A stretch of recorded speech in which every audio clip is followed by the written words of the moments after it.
আজকের বক্তব্যের বিষয় হচ্ছে পিতামাতার প্রতি সন্তানের দায়িত্ব ও কর্তব্য।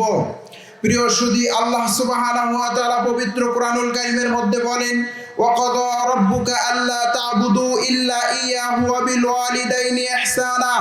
তোমাদের রব তোমাদের আদেশ করেছেন যে তোমরা তার প্রভুর ইবাদত করো এবং তোমরা তোমাদের পিতামাতার সাথে সদাচরণ করো।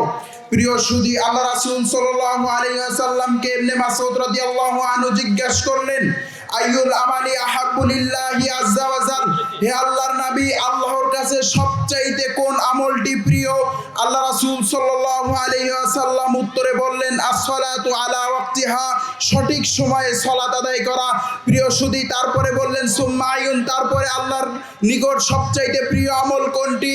আল্লাহ রাসূল সাল্লাল্লাহু আলাইহি ওয়াসাল্লাম উত্তরে বললেন, বিররুল ওয়ালিদাইন, পিতামাতার সাথে সদাচরণ করা।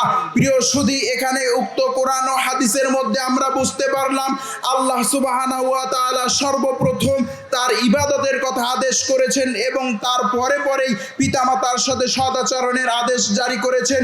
প্রিয় সুধী, আবু দারদা রাদিয়াল্লাহু তাআলা আনহুর নিকট একদিন এক ব্যক্তি আসলেন এবং বললেন, হে আবু দারদা, আমার পিতামাতা আমার স্ত্রীকে তালাক দিতে বলেছে, আমি এখন কি করতে পারি? আবু দারদা রাদিয়াল্লাহু তাআলা আনহু তখন বললেন, হে ব্যক্তি, হে লোক, তুমি শুনে রাখো, আমি আল্লাহ রাসূল সাল্লাল্লাহু আলাইহি ওয়াসাল্লামকে বলতে শুনেছি, তোমার পিতামাতাই তোমার জান্নাত, তোমার পিতামাতাই তোমার জাহান্নাম।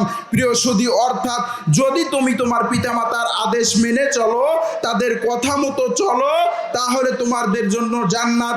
আর যদি তুমি তোমার পিতামাতার অবাধ্য হও, তার সঙ্গে দুর্ব্যবহার করো, তাহলে তোমার পরিণতি হচ্ছে জাহান্নাম।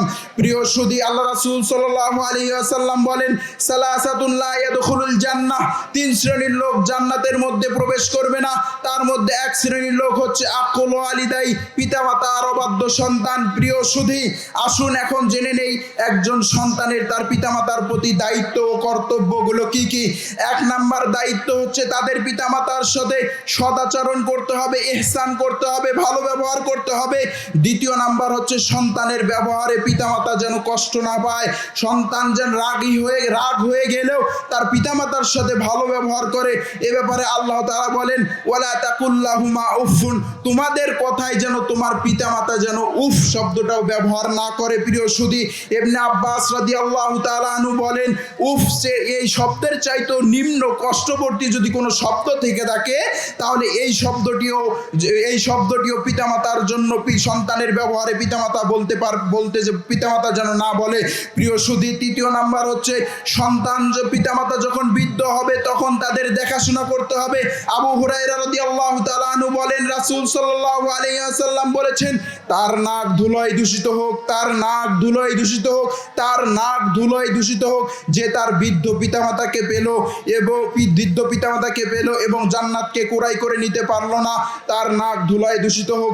প্রিয় সুধী, পরিশেষে বলতে চাই, আল্লাহ তাআলা যেন আমাদের প্রত্যেককেই উক্ত কাজগুলো করার মাধ্যমে নেক সন্তান হওয়ার মতো তৌফিক দান করুন। আল্লাহুম্মা আমিন সুম্মা আমিন ওয়া আখিরু দাওয়ানা আলহামদুলিল্লাহি রাব্বিল আলামিন। আসসালামু আলাইকুম ওয়া রাহমাতুল্লাহি ওয়া বারাকাতুহু।